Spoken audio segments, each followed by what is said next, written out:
Plexus 2 is a particle effect that not only allows you to create particles, but interesting relationships and connections between them, based on specific parameters. In this movie, we'll take a brief look at some of the features Plexus has to offer that makes it unique. Plexus 3 can be found on aescripts.com. I'm right now on the homepage, and there's a little Plexus 3 banner that brings me to the Plexus 3 page. And you can find out a ton of information here. We can also download a free trial, or if you're in a good mood, you can just purchase it outright.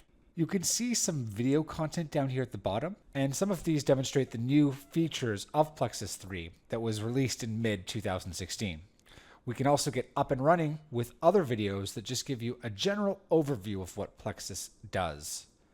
Also, right here in the library, you can check some of Aaron Stern's AE courses, where he shows Plexus in some real-world motion design projects. Let's now head out of AE Scripts and into our After Effects project.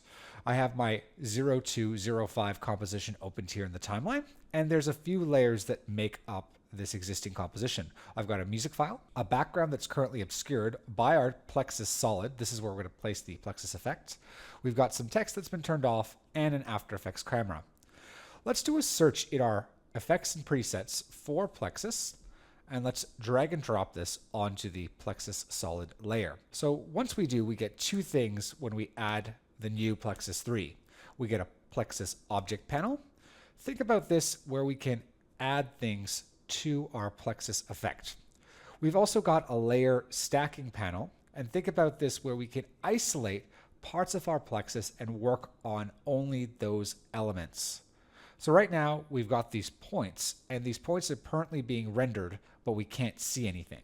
So the reason for this is the Plexus points want to render on something, and that something happens to be geometry, which we haven't added yet. If we click on the Add Geometry button, we get a series of options of things that we can add. So let's add something called a primitive, which are shapes that essentially ship with Plexus. So we've got the option between a cube, and we've also got a sphere. With my camera already in the composition, I'm going to hit C, and we can see that Plexus is going to work with our 3D cameras, although this layer is 2D. These points are also rendered now on this primitive object. So let's increase the size of these points.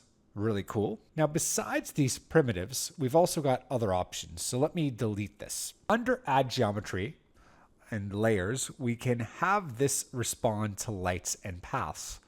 Paths are masked paths that already exist on the layer we've added Plexus to. Let's choose these paths option and add a mask path to this existing layer. I'm going to go head over to Effects and Presets, and I'm going to clear out my search results. Now, under the animation presets in the text category are some paths for us to use. Let's select the circuit board and simply drag and drop this onto the Plexus solid inside of our composition. So now we've got this circuit board and these points are rendered on it. I've actually turned off my masked handles.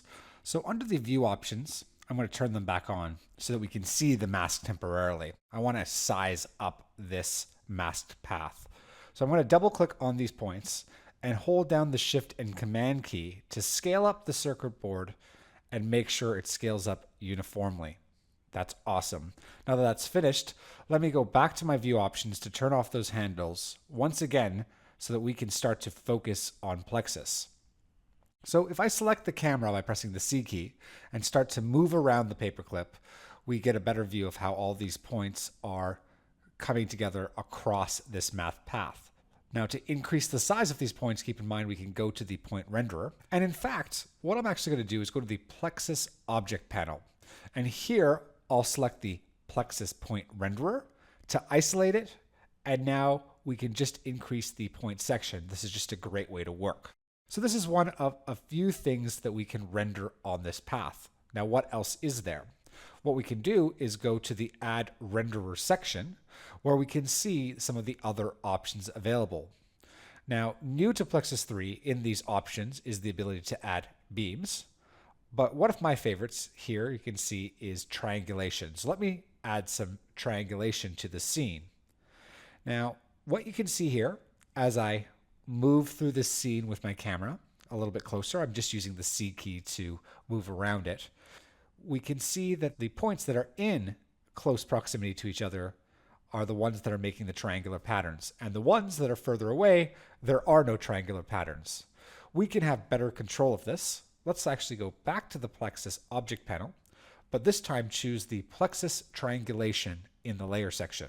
In its controls, we have some control over the distance, and if we start to decrease it, the amount of triangles being formed between the close points becomes less. We can also play around with the overall amount of the triangles being formed here in the render. Now, let me use my camera tool to dolly in a bit and take a closer look at this. And keep in mind, we have more options for things to render. Now that we have a good basic understanding of a few things that we can render in our Plexus, let's move on and take a look at some other things. So we can also affect whatever we're adding on our geometry, and that's what the effector section is for. So let's add an effector and select the most basic of effectors, which is noise.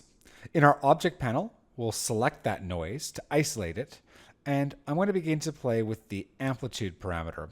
The noise now runs through this path and disperses the points away from the path in 3D space. I'm actually going to go back to my triangulation renderer, and keep in mind I can come in here and increase the distance to have more triangulation patterns now that I've dispersed this shape through the noise effector. So that's something to keep in mind. Now, another thing that we have here in the effector section that's new to Plexus is the sound effector, which is extremely cool. What I'm going to do is I'll select the sound effector, and I'm going to now isolate it. Let's feed this a piece of music that we already have in our composition. So you can see here, if I close my solid layer, you can see the piece of music that's in the project. I'll head over to my Plexus solid, and under effect controls, under the sound effector, I'm going to reference that music. So once I do, I'll start to see an animation in the position value of these points. But let's tweak the start and end amplitude just a little bit. I'll make the start value about 100, and let's make the end 300. Let me render this out. The points are changing based on the beat of the music. I can choose what frequencies to begin and end with here. I can also choose to help Plexus sample more of the music over the duration. If I increase this time delay parameter, this will sample more of the audio and the position changes will respond a little better. So besides this effector, or basically our sound effector only affecting position, we can also affect both color and scale. Once we start to add these items, you can see some of the options for how color and scale are affected. So here under, first of all, position, there's a position factor. And if I increase this, it will change the position more. Same with the color factor. We can choose how rapidly the color will change based on the audio amplitude that we set. You can set the overall color or the beginning color with the color gradient. I'll double click it to select this first spot and change it. I'm now going to click this other spot and change that as well. So based on how we set this up, you can see the color responding to the music. So this is the sound effector that's new to Plexus 3. You've got noise that we've just covered, as well as you've got access to spherical field effectors that we've actually covered in other particle systems. They are extremely similar in the way that they work. So lots of control on how these points and triangulations that we rendered are animated with the effectors that we place on them. There are tons of possibilities. So keep in mind, for more information, don't forget to head over to AE Scripts, download a free trial, and find out more information about Plexus 3 and how it can help you with your motion graphic workflows.